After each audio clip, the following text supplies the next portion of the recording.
pwede lalabas doon. Doon sa likod lang ikaw mag-uwi. Bakit man? Gusto mo sa labas? Sa labas talaga. Eh, sa likod lang gusto ko. Namamaga ang paa mo eh. Ha? Gusto mo talaga lumabas talaga?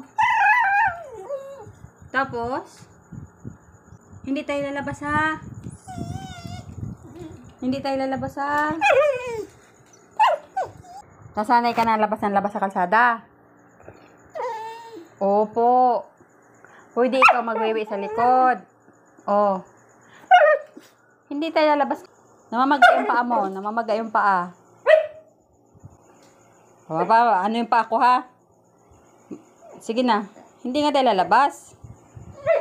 Isa. Huwag po.